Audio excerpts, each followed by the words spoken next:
Hello दोस्तों, मैं संदीप शर्मा स्वागत करता हूं एलटीडब्ल्यू ट्रेडिंग एकेडमी की एक और वीडियो में। और आज का जो अपना प्रॉफिट हुआ था, ये प्रॉफिट हुआ था 56,000 का, 56,000 रुपये का अपना आज का प्रॉफिट हुआ था। और देखो, एक चीज़ मैंने आपको कल ही बताई थी कि आप जब भी एज ए ऑप्शन बाइंग करते हो तो सबसे पहले आपको ये ध्यान में रखना है कि कॉल और जो पुट होते हैं उनके दोनों को चार्ट आपको सामने रखने हैं। और जहाँ पे डाइवर्जेंस क्रिएट हो रहे हैं वहाँ पे आपको ट्रेड करनी है। डाइवर्जेंस का मतलब होता है कि अगर स्पॉट अपर डाउन साइड में आ रहा है या स्पॉट अपर साइड में जा रहा है तो क्या कॉल और पुट के चार्ट भी उसी के अकॉर्डिंग वहाँ पे रिएक्शन दे रहे हैं। अगर वहाँ पे उनको श्रिंक हो रहे हैं दोनों एक दूसरे के साथ तब तो ठीक है। अगर सिंक नहीं हो रहे तो ये मान के चलना कि जिसको आप खरीदने के वाले हो अगर वो उसके साथ सिंक नहीं हो रहा है तो फिर वहाँ पे आपको लॉस होने वाला है। आज के जो मार्केट है उस मार्केट में मैं आपको ये दोनों ही एग्जांपल में बहुत अच्छे से समझाने वाला हूँ। तो वीडियो को एंड तक देखना, वीडियो के बने रहना, क्योंकि इसमें जो लर्निंग आपको मिलने वाली है ना ये कहीं किसी कोर्स में नहीं मिलेगी। और ये सारी चीज़ें जो होती हैं ये प्रैक्टिकली जो बंदा करता है, जो मार्केट को डीपली ऑब्जर्वेशन करता है वही आपको समझा सकता है। अदरवाइज कहीं बुक्स में या फिर किसी कोर्स में आपको या यूट्यूब पे कहीं पे नहीं मिलने वाली। तो वीडियो को एंड तक देखना। और अगर वीडियो आपको अच्छा लगे, ये जो बेनिफिट है, ये वीडियो का जो बेनिफिट है, अगर आपको लगता है कि ये वीडियो रियल में आपके लिए कुछ इंपॉर्टेंस रखती है तो चैनल को सब्सक्राइब जरूर कर लेना। तो चलो आज का मैं पहले तो आपको दिखा दूँ। देखो यहाँ पे 56,000 का अपना आज का प्रॉफिट, राइट। अब ये प्रॉफिट किस बेसिस पे हुआ था मैं वो आपको दिखा देता हूँ। एक चीज़ मैं आपको यहाँ पे स्टार्टिंग से दिखाना चाहूँगा। 5 मिनट का देखो चार्ट है। यहाँ पे मैंने 23,050 की जो कॉल है उसका 5 मिनट का चार्ट लगा लिया। निफ्टी 50 5 मिनट लग रहा है और ये 22,950 की 5 मिनट का चार्ट है। मतलब 100 पॉइंट ऊपर नीचे मैंने कॉल और पुट दोनों के चार्ट लगा लिए। अब देखो आप, पहली 5 मिनट की कैंडल ये बनी है। या कल मार्केट यहाँ पे क्लोज हुआ था, मार्केट उसके बाद में गैप अप ओपन हुआ, राइट। गैप अप ओपन होता है तो इसका मतलब होता है कि जो कॉल के ऑप्शन होता है वो ऊपर की तरफ खुलने चाहिए, राइट। तो ये देखो कॉल का ऑप्शन है। मार्केट कल नीचे खुला, आज मार्केट ऊपर खुला। ऊपर खुलते ही मार्केट में एक ग्रीन कैंडल बनी, राइट, बन गई। चलो ठीक है, मार्केट ऊपर खुला तो ग्रीन कैंडल बननी थी, लेकिन मार्केट खुलने के बाद में नीचे की तरफ आया। इसका मतलब अपन ये मान सकते हैं कि जब मार्केट ऊपर खुला तो कॉल के ऑप्शन को ऊपर खुलना चाहिए था।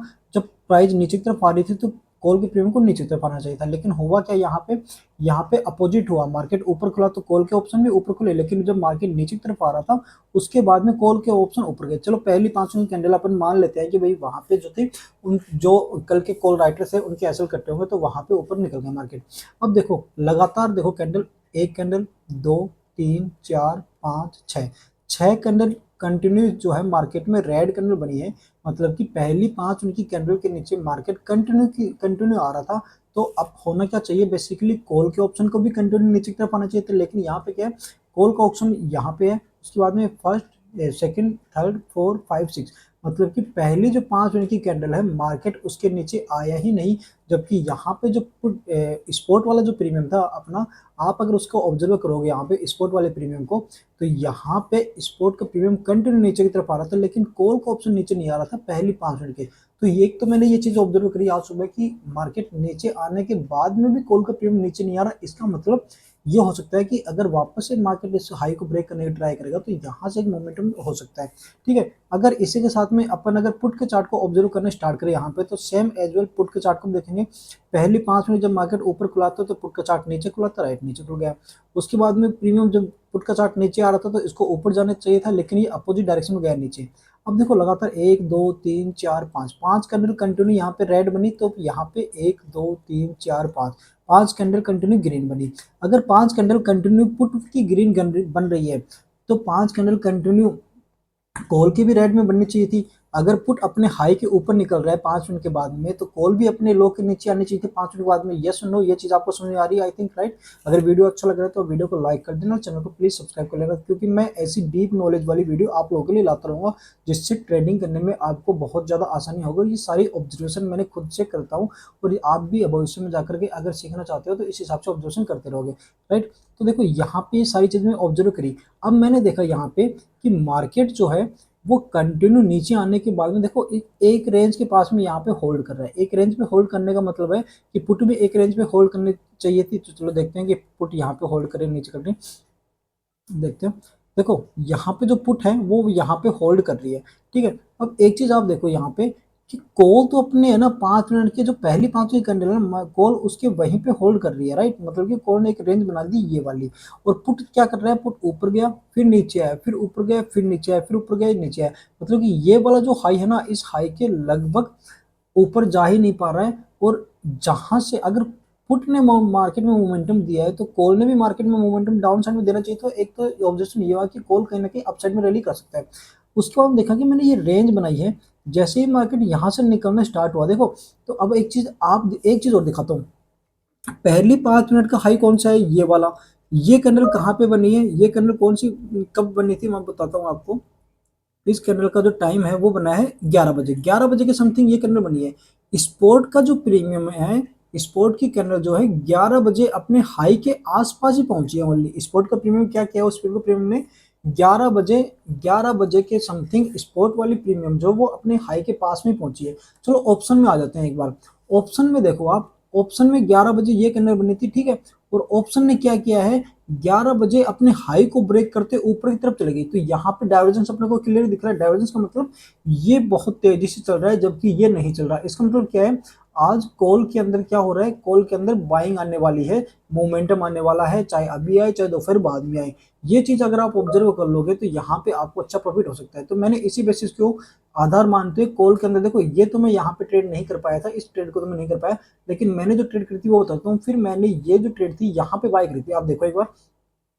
मैंने समथिंग यहाँ पे बाय करी थी 141 के समथिंग मैंने बाय किया था। मैंने कहाँ सेल किया था, इस कैंडल का हाई है लगभग 206 रुपए का, और मैंने ये जो सेल करी है ना वो करी है 202 रुपए में। 202 के अंदर मैंने इसको सेल किया। तो आप ऑलमोस्ट समझ सकते हो कितनी क्वांटिटी मैंने बाय करी होगी। यहाँ पे मैंने बाय किया था और इस जगह पे मैंने सेल किया। अब एक चीज आप देखो, अगर अपन स्पोर्ट में जाके देखेंगे तो मैं आपको दिखाता हूँ यहाँ पे। हाँ, स्पोर्ट के अंदर देखो, ये वाली जो कैंडल बन रही थी ना, यहाँ पे मैंने बाय किया था, पूरा ऊपर तक गया था। अब एक चीज मैं आपको दिखाता हूँ कि मुझे कैसे पता चला कि मुझे यहाँ पे बेचना चाहिए नहीं बेचना चाहिए। देखो, पहली कैंडल जो ये बनी थी, ये हाई लगाया यहाँ तक, राइट। तो हम अपन ये मान सकते हैं कि ये वाली जो कैंडल है ये भी ऊपर की तरफ गई है। उसके बाद में नेक्स्ट कैंडल इसके ऊपर गई और अगली वाली कैंडल इसके ऊपर गई, मतलब कि ये इस कैंडल की हाई के ऊपर निकला। अगर ऑप्शन और ऊपर जाता तो ये इसके हाई के ऊपर निकलता, लेकिन क्या हुआ, स्पॉट तो ऊपर निकल रहा था लेकिन ऑप्शंस जो है वो यहीं पे सिमट के रह गए। तो मुझे लगा कि अब है ना सेल कर देना चाहिए, तो मैंने पहले तो यहाँ पे सेल कर दिया। उसके बाद में मैंने एक पुट में भी एंट्री बनाई थी यहाँ पे, लेकिन मैंने उसको ज्यादा देर तक होल्ड नहीं किया। तो ये डाइवर्जेंस होते हैं, अगर आप डाइवर्जेंस को समझ जाओगे तो डाइवर्जेंस के थ्रू ही आप बहुत अच्छी ट्रेड कर सकते हो। क्योंकि अपन क्या करते हैं, ऑप्शन बाइंग करते हैं। आप इस चीज को समझो, ऑप्शन बाइंग करते हैं। ऑप्शन बाइंग के अंदर सबसे पहले तो आपको मोमेंटम चाहिए, और मोमेंटम के साथ में आपको ये सारी चीजें ऑब्जर्व करने आनी चाहिए कि मार्केट किस हिसाब से निकलता है। ठीक है, एक चीज और आपको दिखाऊं यहाँ पे, कि यहाँ पे देखो दो कैंडल छोटी छोटी बनी है, एक ग्रीन बनी है एक रेड बनी है। तो अपने को कैसे पता चलेगा कि क्या कॉल ऊपर जाएगी, यहाँ से पुट ऊपर जाएगी। अब देखो पुट का चार्ट मैं आपको दिखाता हूँ यहाँ पे। इस जगह पे ये पुट का चार्ट था, राइट, ये 5 मिनट का। अब आप देखो यहाँ पे, ठीक है, यहाँ पे मोमेंटम देखो। जब ये दो कैंडल ग्रीन यहाँ पे बन रही थी, एक कैंडल ये बनी, फिर ये बनी, फिर ये बनी, ये बनी, राइट। इसके बाद देखो कंटिन्यू यहाँ पे मार्केट में ग्रीन, ये रेड कैंडल बनी यहाँ पे। और जैसे ही दोनों के नीचे निकलना स्टार्ट हुआ, यहाँ से एक सडन मोमेंटम आया था। जब भी एक बड़ी कैंडल बनती है ना, तो उसके बाद में ये मान के चलना कि एक कैंडल और जरूर बनती है। इसमें पुल बैक सेटअप भी आता है। आगे आने वाले टाइम में मैं आपको और भी सेटअप बताने वाला हूँ मार्केट सेलेक्टेड। जैसे अभी तो मैंने डाइवर्जेंस के ऊपर आपको बता रहा हूँ कि डाइवर्जेंस कैसे आइडेंटिफाई करते हैं।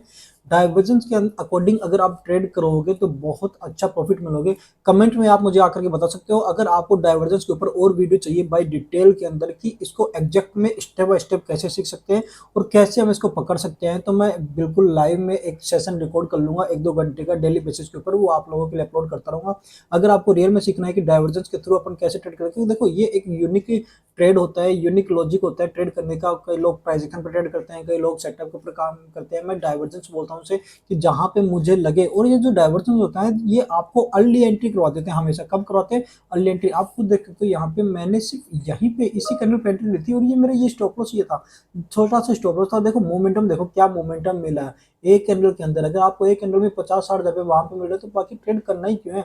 पूरे दिन के अंदर मैंने सिर्फ यही ट्रेड करी थी, प्रॉफिट मैंने आपको दिखाया था। ठीक है, तो ये था अपना आज को वीडियो। अगर वीडियो आपको अच्छा लगा तो वीडियो को लाइक कर देना, चैनल को सब्सक्राइब कर लो। ऐसी ही ज्यादा जानकारी के लिए मैं ऐसी ही वीडियो बनाता रहूंगा। अगर मुझे भविष्य में लगेगा कुछ सेटअप के ऊपर ट्रेड बतानी चाहिए, कुछ प्राइसिंग के ऊपर जैसे मैं ऑब्जर्व करता हूँ, तो सारी चीजें आप लोगों के साथ शेयर करूंगा। क्योंकि मेरा मोटिव ये है कि आप सीखो, भले ही आप कहीं से भी सीखो, लेकिन जहां से भी सीख रहे हो आप जेन्युइन बंदे से सीखो, जहां से आपकी नॉलेज अच्छी बने और आप एज ए प्रॉफिटेबल ट्रेडर निकल के आओ मार्केट में। मिलते हैं नेक्स्ट वीडियो में।